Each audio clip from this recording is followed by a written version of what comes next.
Pues nada, hermano, seguimos orando. Ha sido una bendición todo este peregrinaje que hemos estado dando por la carta a los hebreos. Así que para mí ha sido un gozo, de veras. Les cuento algo, el proceso de preparar un sermón durante la semana es muy,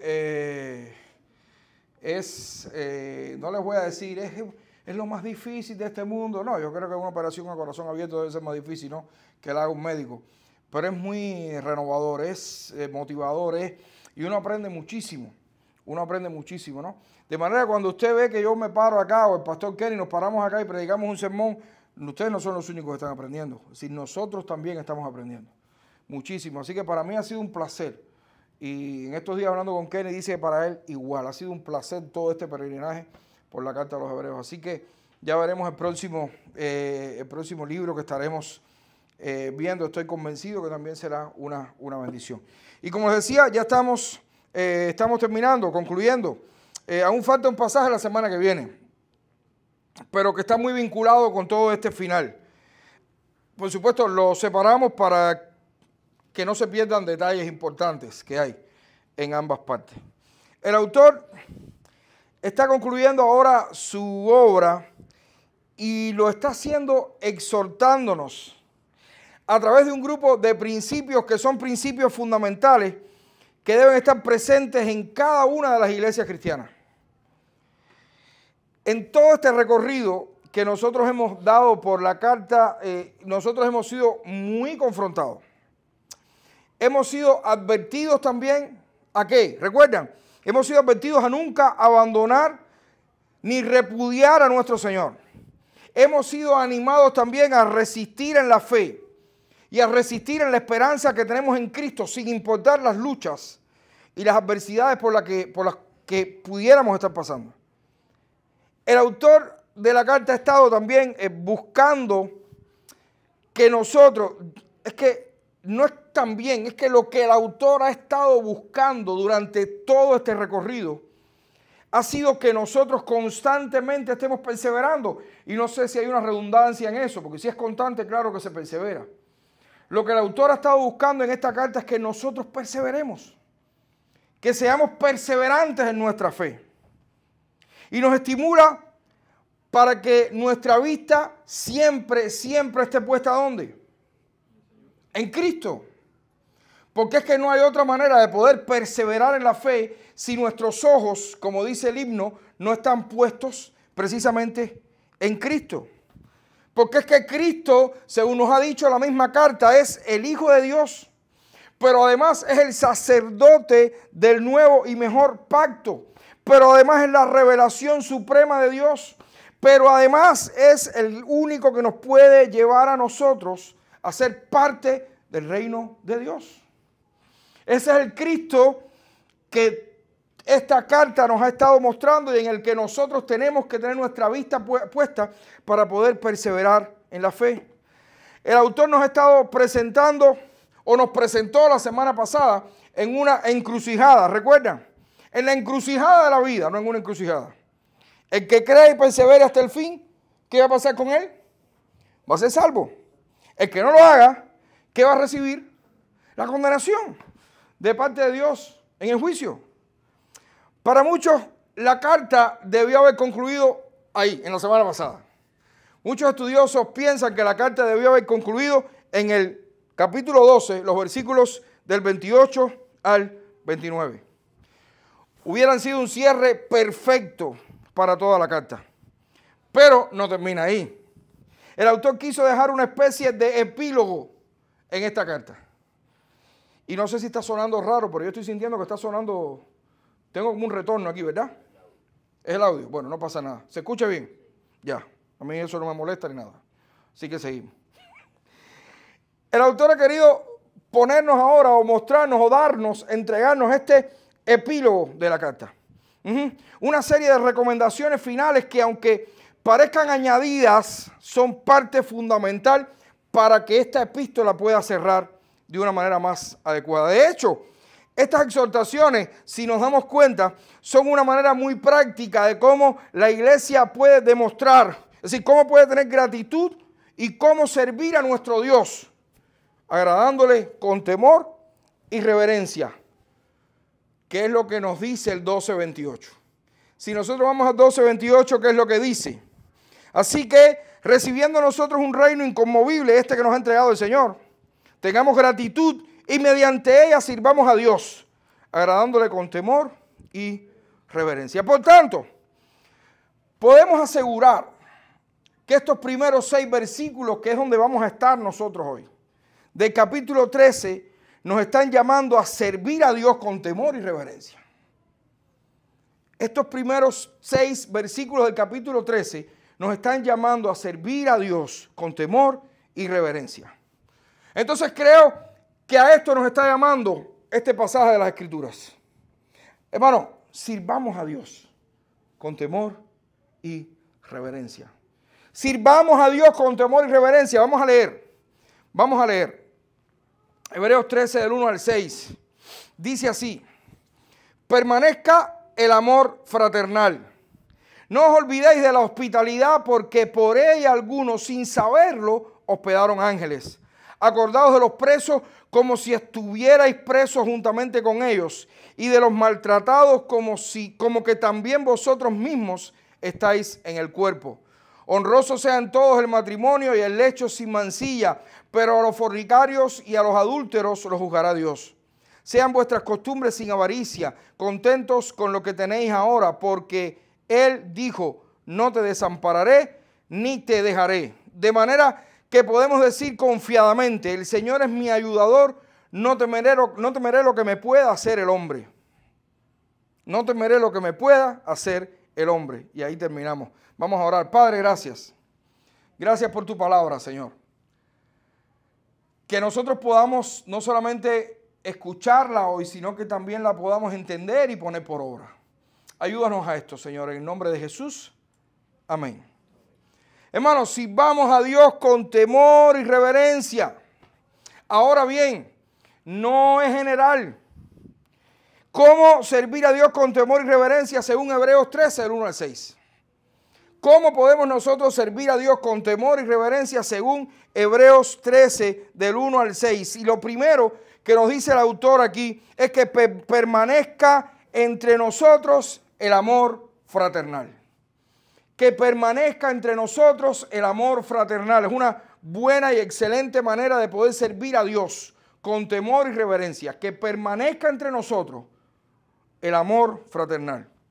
¿Sabe? Una de las cosas que la carta nos ha mostrado es el amor que Dios mostró para con nosotros al establecer un nuevo y mejor pacto en Jesucristo. El enviar a su Hijo para que los hombres recibieran las palabras directamente de Él ha sido la mayor muestra de amor. Recuerden cómo comenzó la carta. Durante mucho tiempo la palabra de Dios se oyó por profetas, pero Dios en este tiempo ha enviado a su Hijo. ¿Qué mayor muestra de amor? Y nosotros lo sabemos, lo conocemos.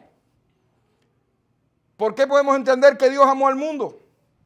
Porque envió a su único Hijo a traernos su palabra y a morir por cada uno de nosotros. ¿Qué mayor muestra de amor que esta? El ejemplo de Cristo debería ser suficiente para amarnos los unos a los otros de una manera fraterna. Suficiente es el amor de Cristo, el ejemplo del amor de Cristo.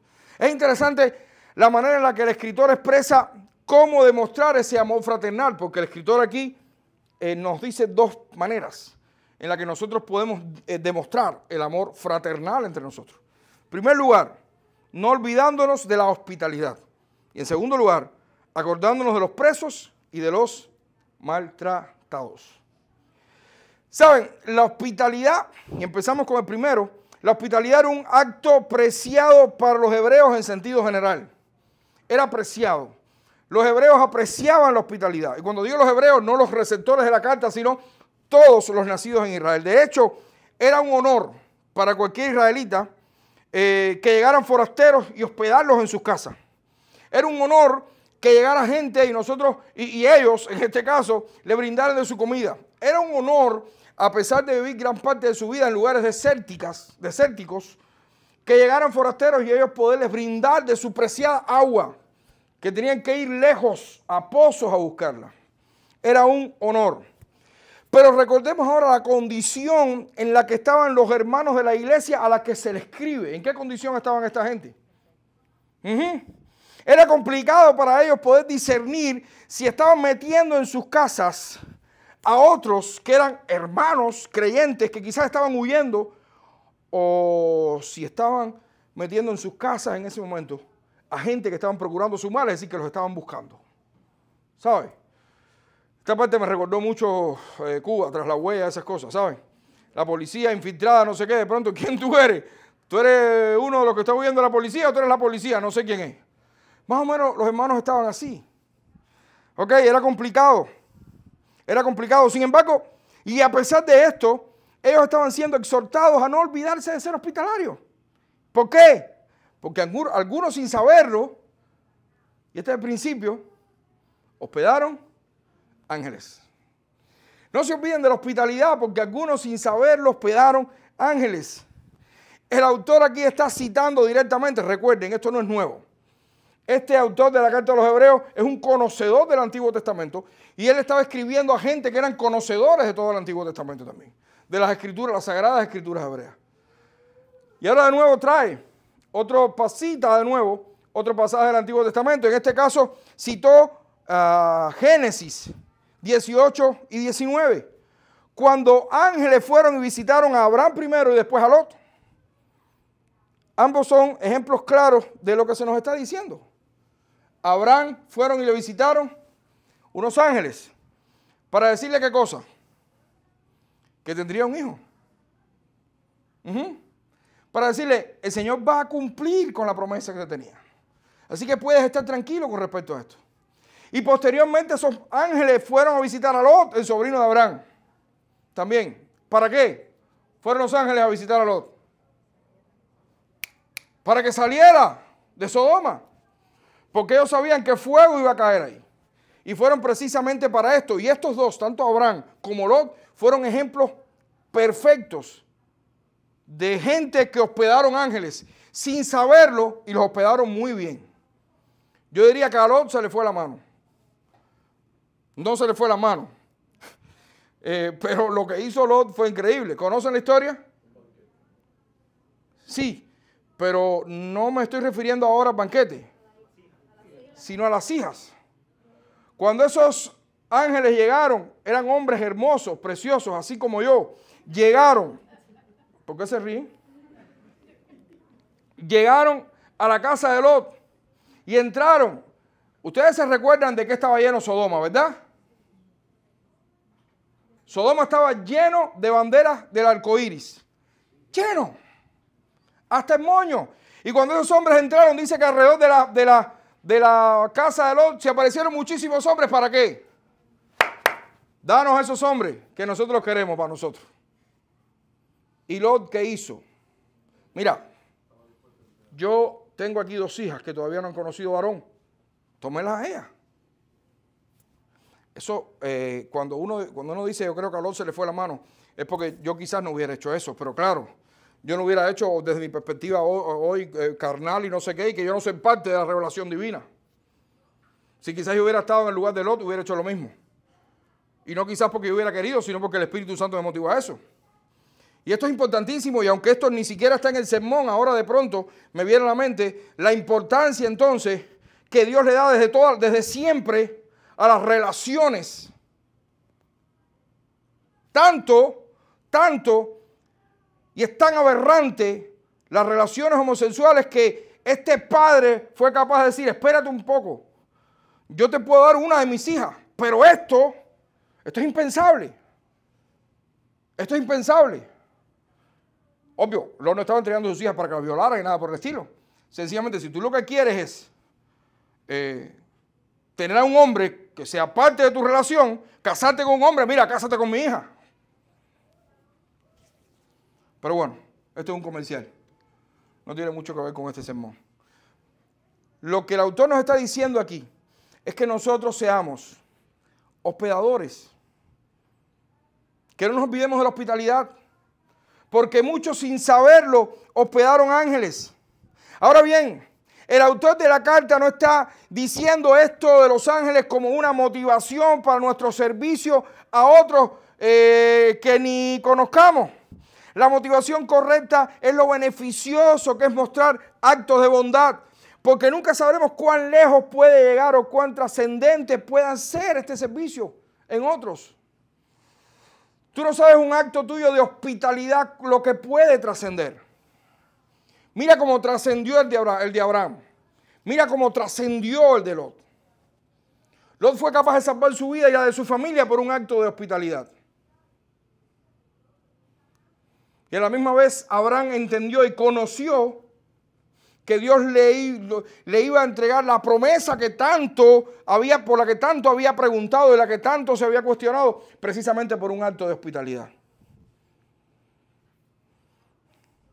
Cuidado, hermano. Cuidado.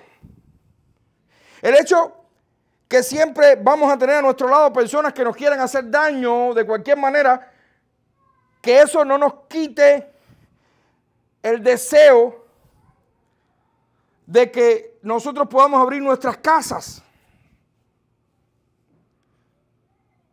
El hecho de que haya gente que nos quieran hacer daño no significa que nosotros nos querramos encerrar en una burbuja de cristal. Nuestras casas tienen que estar abiertas para nuestros hermanos o para el que lo necesite. Cuidado no sea que justificados por las pruebas, justificados por las adversidades, nos alejemos de los demás y nos olvidemos que la iglesia de Cristo primero es una comunidad y segundo tiene una misión. La iglesia de Cristo es una comunidad y una comunidad con una misión. Y ambas cosas implican estar rodeado de gente.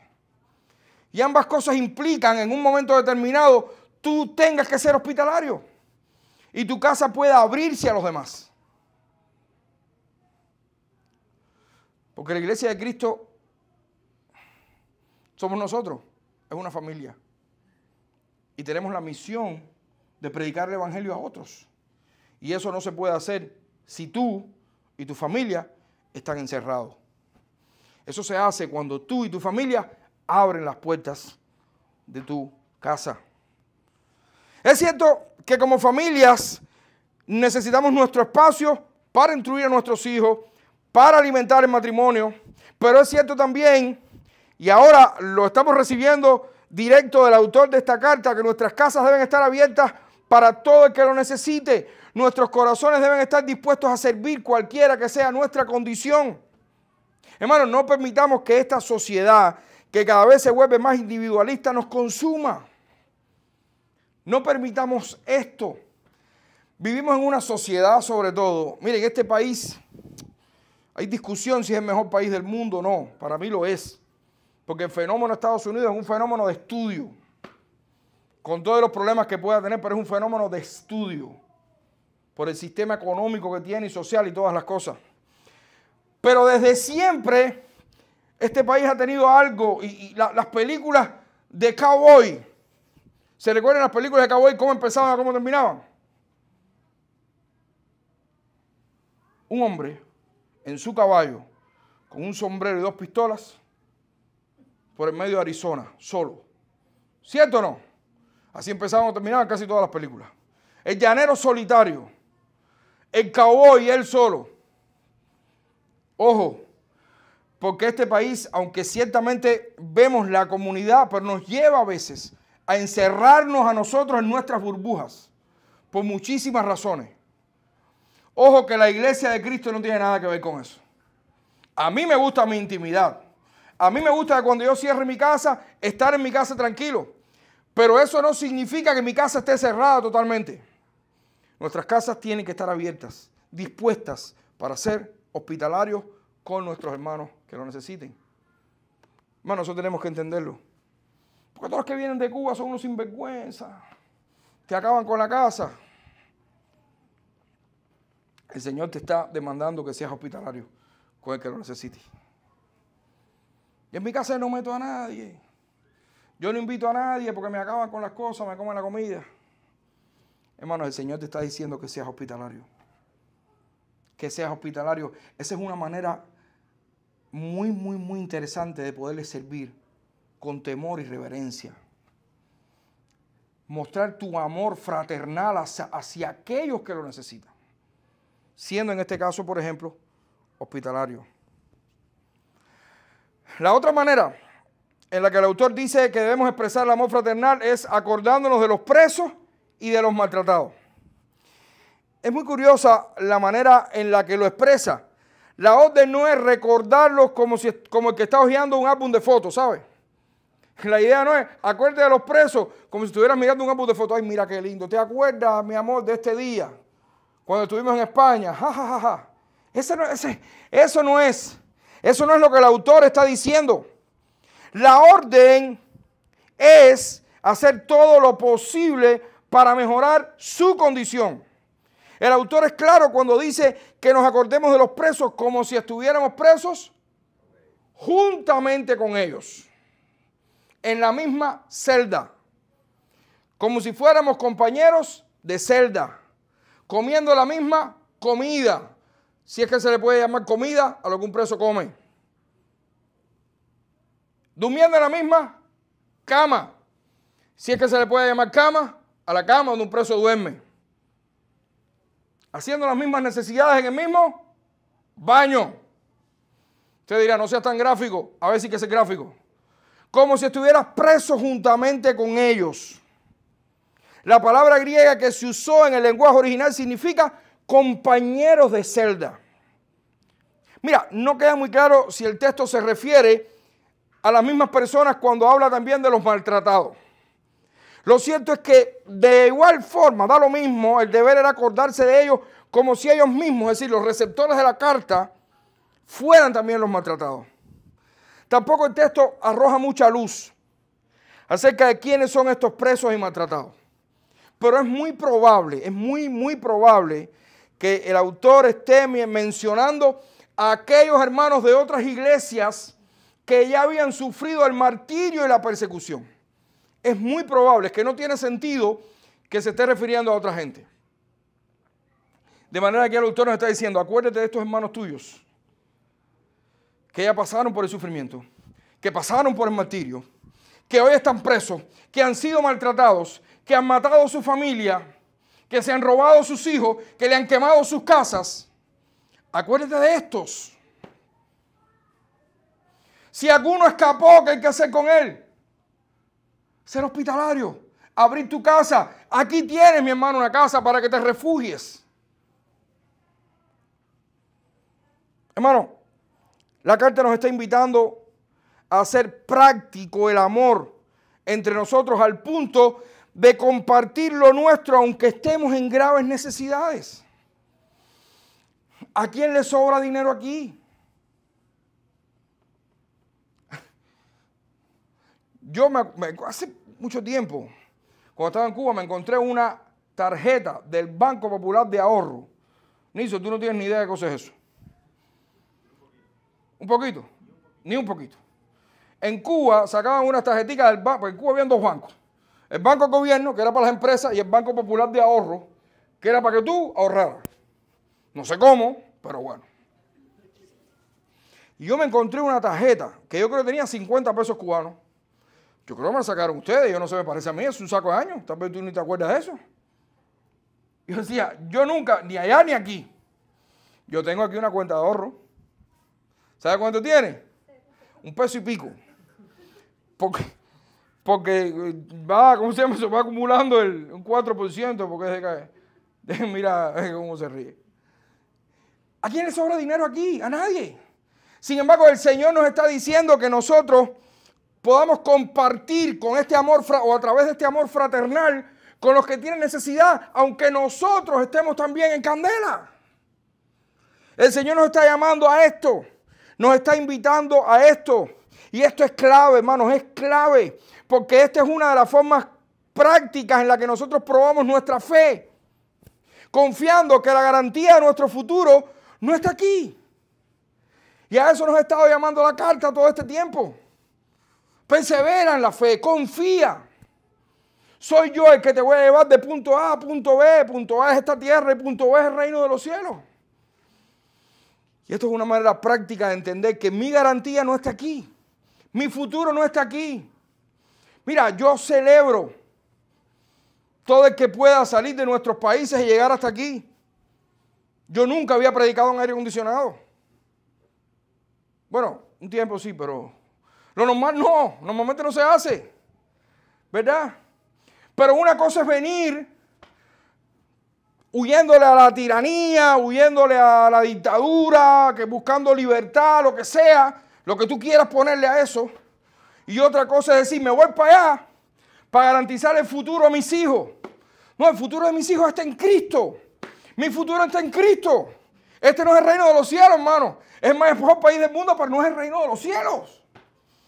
Y es bueno que nosotros entendamos esto de una buena y puñetera vez. Estamos en el mejor país del mundo, pero no es el reino de los cielos. El futuro de mis hijos no está aquí. Nuestro futuro tampoco está aquí. Por eso el Señor nos está llamando ahora a compartir lo que tenemos, aunque tengamos muy poco. Confiando con fe en que mi garantía, la garantía de mi futuro, incluso de mi presente, está en el Señor y no en lo que yo pueda tener. Y esto es clave, hermano. Esto es clave. Esto es clave entenderlo. Nosotros tenemos que reflexionar en lo que estamos haciendo con nuestras vidas y con nuestra economía. Tenemos que reflexionar en esto. El problema no es acumular riqueza, por si alguno la puede acumular. El problema es lo que hacemos con ella, lo que hacemos con nuestras riquezas, lo que hacemos con nuestro dinero. El problema es considerarla como si fuera la garantía de nuestro futuro. Lo que nosotros hacemos con nuestros bienes también va a enseñar a nuestros hijos dónde está puesta nuestra vista. Si realmente está puesta en Cristo o está puesta en mi cuenta bancaria. ¿Saben? En su sermón sobre la mayordomía, así mismo está, sermón sobre la mayordomía de Charles Spurgeon, nos dejó la siguiente idea. Una idea fuerte. Escuchemos. Acumular riquezas sin utilizarlas para el bien de los demás es tan inmoral como robar. Eso lo dijo Charles Spurgeon. Acumular riquezas sin utilizarlas para el bien de los demás es tan inmoral como robar.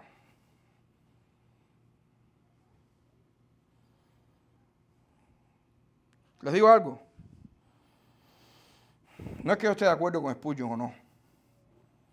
Es que esto es un principio bíblico. Esto es un principio bíblico. El problema no es acumular riqueza. Usted acumula, qué bueno. Si puede hacer dinero, hágalo. No hay problema. Si lo hace decentemente, si lo hace legalmente, no hay problema. Ahora, ¿qué vas a hacer con tu dinero, con tus riquezas? ¿Qué vas a hacer con todo lo que estás obteniendo? ¿Qué vas a hacer con todo lo que el Señor te está permitiendo obtener? ¿Acumularlo para que sea tu garantía? Ojo, la Biblia dice que nuestros beneficios, nuestros bienes, los pongamos a su servicio. ¿Y qué más que ver que otros hermanos tienen necesidad y seguir nosotros acumulando riqueza sin poder apoyarlo? Hay muchas maneras de hacerlo. No me preguntes cómo. Yo no estoy diciendo que le pase $100 y se los regale. No sé. Tal vez puedes darle trabajo. Tal vez puedas traerlo a tu casa y enseñarle un oficio, enseñarle algo. Tal vez lo enganches al lado tuyo y le digas, ven para que aprendas, para que después tú puedas hacerlo. No sé cuántas cosas se pueden hacer con nuestros bienes y con nuestros beneficios. También dale $100 si lo necesita para comer. También si puedes regalarle un carro, hazlo. No hay problema ninguno con eso también.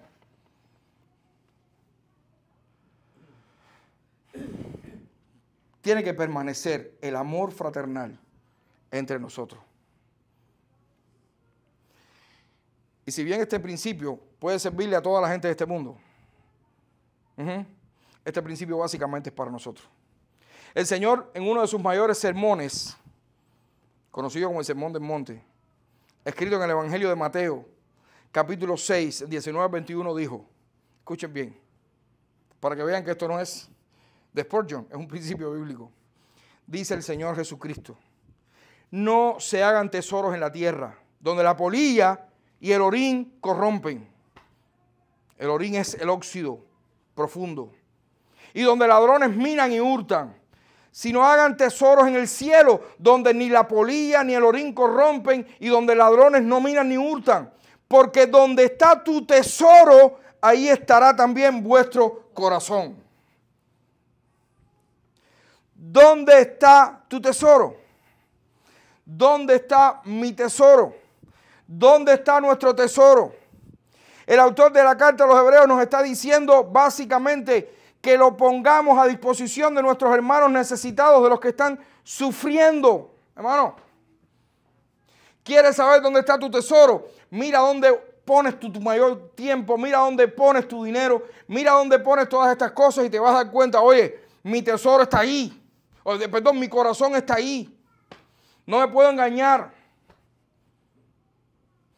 Tú no puedes engañar a nadie, mucho menos a Dios.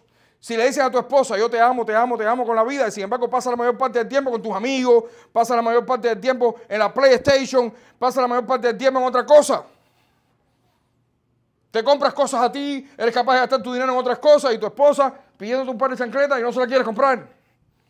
No, tu corazón no está ahí, tu corazón está en otros lugares. Y esto es muy, muy claro. En un país como este, volvemos, pocas cosas prueban más nuestra fe. Recordemos, hermanos, que la garantía de nuestro futuro no está en nuestras cuentas bancarias, sino en la obra de Cristo, que es nuestro mayor sumo sacerdote, que nos ha abierto con su muerte y resurrección la puerta al reino de los cielos por toda la eternidad. Recordemos esto. Tú puedes tener mucho dinero. Y ahora estoy hablando a todo el que me está viendo en las redes y donde quiera. Tú puedes tener muchísimo dinero. Muchísimo, muchísimo, muchísimo dinero. Eso no te garantiza nada. Alguien dijo una vez, si al morirte tu cuenta bancaria no está en cero, algo mal hiciste. Porque ni siquiera usaste tu dinero. Al final acumulaste y te moriste con 200 mil millones de dólares en el banco. ¿Qué hiciste? Bueno, quizás dejárselo a tus hijos. Quizás. Y ni lo creo tampoco. Porque si acumulaste tanto, tampoco se lo diste a tus hijos para que siguieran, ¿cómo se llama esto? Evolucionando e invirtiendo. Puedes tener 100 mil millones de dólares en banco. Si moriste sin Cristo, moriste sin nada. Puedes tener muchísimo dinero. Si mueres sin Cristo, vas al infierno. Puedes tener muchísimo dinero. Si moriste sin Cristo, te tengo malas noticias. La salvación no se paga, no se compra, porque ya Cristo la pagó con su sangre.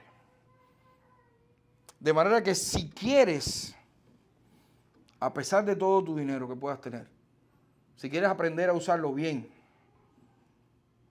Cristo te puede mostrar muchísimas cosas y te puede enseñar muchísimas cosas. Arrepiéntete de tus pecados hoy aquí y cree que Cristo fue a la cruz a morir por ti y por mí, para que creyendo tú puedas tener entrada libre al reino de los cielos. Hermano, serviremos a Dios con temor y reverencia cuando ponemos en práctica el amor fraternal, pero también, y vamos a correr un poco, avanzar un poco, lo haremos honrando nuestros matrimonios. Oye, ¿qué tiene que ver una cosa con la otra? Bueno, vamos allá. Honrando nuestros matrimonios. El autor parece que no quiere pasar por alto algo tan importante como la pureza sexual dentro del matrimonio. Hasta ahora la carta no había ido a ningún detalle así tan específico fuera de la perseverancia en la fe, en la que nosotros, por supuesto, pudiéramos poner la atención. Sin embargo, en sus palabras finales el autor se detiene para que entonces los lectores entiendan la importancia de la fidelidad, la importancia de la perseverancia y la honra dentro de la más genuina e íntima de todas las relaciones humanas. Es muy probable que esta especificidad en cuanto a la enseñanza matrimonial haya sido por lo mismo que Jesús tuvo que enseñar también claramente acerca del matrimonio a aquellos fariseos según Mateo 19. ¿Recuerdan? No, Moisés nos mandó a dar carta de divorcio. No, Moisés les mandó a dar carta de divorcio, ¿por qué? Por la dureza de sus corazones. por sus corazones duros fue por lo que Moisés, pero al principio no fue así. Estoy seguro que el autor estaba convencido que algunos se estaban dejando llevar por la dureza precisamente de sus corazones y estaban queriendo divorciarse, aludiendo precisamente a esta carta de divorcio que Moisés había permitido. Y de esta manera que los hombres entonces pudieran repudiar a sus mujeres. ¿Saben? A río revuelto, ganancia del pescador. En medio de todos estos problemas y de estos rollos y estas persecuciones, parece que algunos quisieron aprovechar y dijeron, vamos a aprovechar ahora que esto está medio raro y vamos a divorciarnos también para allá resolver el problema con mi mujer que me tiene loco. El autor aclara en este pasaje que deshonrar y mancillar o manchar el matrimonio por causa de fornicaciones o adulterios es causa de juicio por parte del mismo Dios. Amados hermanos, es interesante ver cómo el autor usa palabras iguales en el 12:16. Recuerden en el 12:16, ¿qué es lo que el autor nos estaba diciendo? Que Esaú, ¿qué cosa era? Un fornicario o un profano que había desestimado su herencia y la había vendido por no soportar un poco de hambre. En otras partes de las Escrituras, especialmente Pablo, también vemos cómo se compara nuestra relación con Dios con nuestras relaciones matrimoniales. Porque nuestras relaciones matrimoniales, hermanos, escuchen esto, nuestras relaciones matrimoniales pueden ser un espejo de nuestra relación con Dios. ¿Cómo podemos decir que anhelamos guardar el pacto que Dios estableció con nosotros si no anhelamos guardar el pacto que hemos establecido con nuestra esposa o con nuestro esposo? ¿Cómo podemos decir esto? Amados, el matrimonio es mucho más serio de lo que nosotros nos pudiéramos imaginar. Y honrarlo va más allá de andar cogidos de la mano y decir o dar a entender que somos una pareja feliz. Honrar el matrimonio es reconocer el rol que me toca dentro de él y respetarlo y desarrollarlo sin prejuicios o interferencias sociales. Miren esto, qué cosa más importante. Honrar el matrimonio es reconocer el diseño de Dios para el matrimonio. No nos preocupemos por la mentira que nos han querido interponer. Honrar el matrimonio es saber que es una institución divina. Honrar el matrimonio es entender que nosotros como hombre y mujer estamos representando ante esta sociedad la relación de Cristo con su iglesia.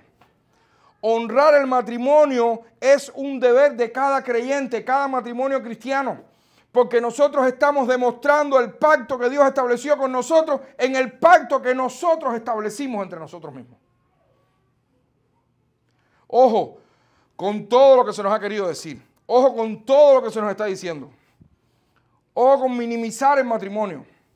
Ojo con el feminismo. Ojo con el machismo también. Ojo con todo lo que no sea la enseñanza bíblica para el matrimonio. Que tendremos situaciones, discusiones y problemas, obvio, claro. Alguien dijo una vez que cuando en un matrimonio no hay un sí ni un no, es porque uno de los dos tiene problemas mentales. Por supuesto. Son dos seres que están viviendo juntos. La convivencia es complicada. Hay roce, no sé qué. Mi amor, dos pecadores que dijeron un día, acepto, como dice el libro. Mi amor, alcánzame la toalla y te trae el cepillo de dientes. No es el cepillo de dientes, es la toalla, no me grites. Ya ahí se formó, tú sabes, poquito. No pasa mucho, pero puede ser. Pero aún esos pequeños detalles, nosotros tenemos que entenderlos dentro del pacto que establecimos juntos. Y rápido acordarnos entonces del mandato bíblico de comenzar a ceder. Comenzar a ceder. Y comenzar a entender que como hombre yo tengo que amar a mi esposa hasta el punto de sacrificarme hasta la muerte por ella. Y como mujer tengo que entender que yo tengo que respetar a mi esposo también. Como la iglesia también respeta a Cristo. Y amarlo como la iglesia ama a Cristo. Rápido, eso tiene que surgir rápido. Eso es honrar el matrimonio. Recuerden esto. Esaú fue un fornicario porque desestimó la herencia que Dios le había dado. Rompió el pacto que Dios había establecido con él. Ojo, que honrar el matrimonio es una manera muy práctica de decir que nosotros estamos sirviendo a Dios con temor y reverencia. Porque nuestros matrimonios son un reflejo de la obra de Cristo en nuestras vidas. Un reflejo, pero clarísimo. Y finalmente, serviremos a Dios con temor y reverencia, según este pasaje de la carta a los Hebreos, si mantenemos nuestras costumbres sin avaricia, contentos con lo que tenemos ahora. Interesante, si tenemos paciencia, si entendemos lo que nos espera. Esta parte nos hace pensar que la iglesia había perdido muchas cosas. Y por la condición en la que algunos estaban, sus costumbres ahora debían ser diferentes. Si bien quizás ellos estaban acostumbrados a hacer cosas lujosas, ahora su realidad materialmente era distinta. Y tenían entonces que tener paciencia, que esperar, que estar contentos, que estar tranquilos. Es muy interesante que el autor usa aquí dos citas de nuevo del Antiguo Testamento. Una de Deuteronomio y otra de los Salmos. La cita que usa en Deuteronomio está en el contexto de la cesión de Moisés de su liderazgo a manos de Josué. ¿Saben? Josué estaba sucediendo a Moisés en el liderazgo. El pueblo ya estaba al final de su peregrinaje por el desierto y el pueblo estaba ahí, cansados de 40 años, ya estaban a punto de entrar a la tierra prometida. Ya iban a ser bendecidos. Este pasaje en Deuteronomio 31 tiene un factor común y es la exhortación de Moisés al pueblo y a Josué a no temer, a cobrar ánimo porque el Señor estaría con ellos, iría con ellos y no los dejaría ni los desampararía jamás. Los hebreos necesitaban comprender que el auxilio de Dios estaba seguro para con sus vidas y nadie podía interponerse a eso. La condición en la que ellos estaban no era diferente a la del pueblo que estaba frente a la tierra prometida. No era nada. Unos estaban esperando entrar a la tierra que Dios les había prometido a Moisés y ellos y nosotros hoy estamos a punto de entrar a la tierra que Dios nos prometió, porque sabes cuándo vas a entrar. ¿Sabes cuándo va a ser tu encuentro con Dios? ¿Lo sabes? Que me levante la mano aquí que sabe. Yo no sé. Eso puede ser ahora. Ahora mismo yo estoy hablando y de pronto ¡prum! Y se fue con el Señor. Salimos en un accidente, ¡prum! Y te fuiste con el Señor. No sabemos. Todos estamos a la puerta de nuestro encuentro con el Señor. Por tanto, tenemos que estar tranquilos y contentos en que Dios lo va a hacer. Dios lo va a hacer. De nuevo, la exhortación a creerle al Dios de las promesas, al Dios fiel y verdadero, que nunca ha mentido ni mentirá jamás, al Dios que ama a su pueblo, al Dios que provee para su pueblo. Si bien la cita esta de Deuteronomio era para darle plena confianza, la cita de los Salmos ahora era para que ellos pudieran estar plenamente agradecidos por todo lo que Dios había hecho por ellos. No solamente estar confiados, ahora también agradecidos. ¿Cómo comienza y termina el Salmo? Alabad al Señor porque Él es bueno. Porque para siempre. Así comienza el Salmo. ¿Saben cómo termina el Salmo? Alabad al Señor porque Él es bueno. Porque para siempre es su misericordia. Pero ¿saben esta frase cuántas veces se repite en el Salmo? 4 veces más. Alabad al Señor porque Él es bueno. Porque para siempre es su misericordia. Pero lo más interesante en este salmo son las referencias directas al Mesías que encontramos precisamente también en este salmo. El salmista estaba totalmente agradecido por la gran salvación que solo viene de parte de Dios a través de su Mesías, a través del Cristo. Y por eso alababa a Dios por esta inmensa bondad. Hermano, los hebreos, aunque estuvieran pasando por difíciles circunstancias, aunque estuvieran pasando por difícil martirio, por persecuciones, deberían alabar a Dios. Porque Dios iba a cumplir fielmente la promesa de salvación en Cristo. Mira, estemos pasando lo que estemos pasando, tenemos que estar tranquilos y alabar a Dios porque Él es bueno. Porque su misericordia es para siempre. Porque nuestra salvación está garantizada en Cristo. Porque Dios lo va a hacer. Entonces, ¿de qué nos quejamos? ¿Cuál es el problema? ¿Por qué protestamos tanto? ¿Por qué a veces estamos de tan mal humor? ¿Por qué entonces estamos tan preocupados por esta vida y por estos problemas si el Señor es fiel? Es bueno, su misericordia es para siempre, su salvación en Cristo está garantizada y está garantizado que Él lo va a hacer. Él nos va a entrar a la tierra prometida, nos va a llevar hasta allá.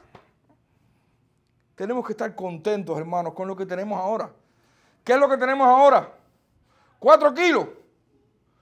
No, 4 kilos no. Tú tienes garantizada la salvación en Cristo Jesús. Y tú tienes garantizado que Dios te va a entrar a su tierra, a la tierra prometida, a su santa ciudad. ¿Qué más quieres para estar contento? ¿Cristo y algo más? Bueno, Cristo es suficiente. Por eso tenemos que estar conformes con lo que tenemos ahora. Dios está con nosotros a pesar de todo. Dios nunca nos va a desamparar y nunca nos va a dejar. Dios va a proveer lo que necesitamos. Dios va a cumplir su promesa. Hermano, ¿qué más necesitamos? ¿Qué más queremos? ¿Qué más nos hace falta? Servir a Dios con temor y reverencia también es estar tranquilo, tener paciencia y plena confianza en que Dios lo va a hacer. Concluimos. Sirvamos a Dios con temor y reverencia. Ese es el llamado que la Escritura nos está haciendo hoy a través de la carta a los Hebreos. Hay muchas maneras prácticas en las que podemos hacer esto, pero el autor nos ha querido dejar 3. Sirvamos a Dios con temor y reverencia, amándonos fraternalmente, los unos a los otros abriendo no solo nuestro corazón, sino también nuestras casas y usando nuestros recursos, confiando que la esperanza está en los cielos y no en lo que podamos tener. Segundo lugar, sirvamos a Dios con temor y reverencia, honrando nuestros matrimonios, porque ellos son un espejo de nuestra relación con Dios. Y en tercer lugar, sirvamos a Dios con temor y reverencia, siendo pacientes y confiando en la provisión de Dios. ¿Y cuál es esta provisión? La salvación en Cristo y la entrada al reino de los cielos. Esta es la mayor provisión que nosotros podemos tener. Hermano, no sabemos si el Señor va a regresar mañana, la semana que viene, hoy. Solo sabemos que vivimos en un mundo hostil al Evangelio y que esta lucha puede debilitar nuestra fe. Y como consecuencia debilitar nuestro servicio a Dios, nuestro temor a Dios y nuestro reconocimiento de la grandeza de Dios. El autor no solo nos ha querido dejar estas recomendaciones, también nos ha dejado una balanza, una pesa, para que podamos evaluar cómo va nuestra fe en medio de circunstancias adversas. Y creo que también estos 6 versículos son esto, una especie de balanza, de pesa, para evaluar cómo va nuestra fe. Seguimos amando a nuestros hermanos y nos ocupamos de sus necesidades usando nuestros recursos. Lo estamos haciendo. Evalúa tu fe. Yo estoy evaluando la mía.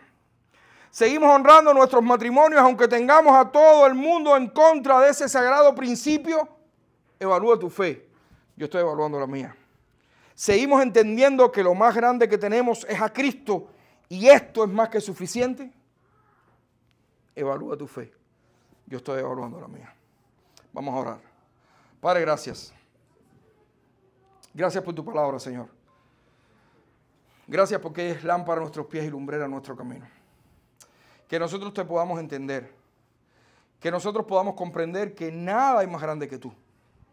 Que nosotros podamos entender, Señor, la importancia de amarnos, la importancia de honrar nuestros matrimonios y la importancia de estar claros en la esperanza que tenemos en ti. Ayúdanos, Señor, fortalécenos en este camino. En el nombre de Jesucristo. Amén.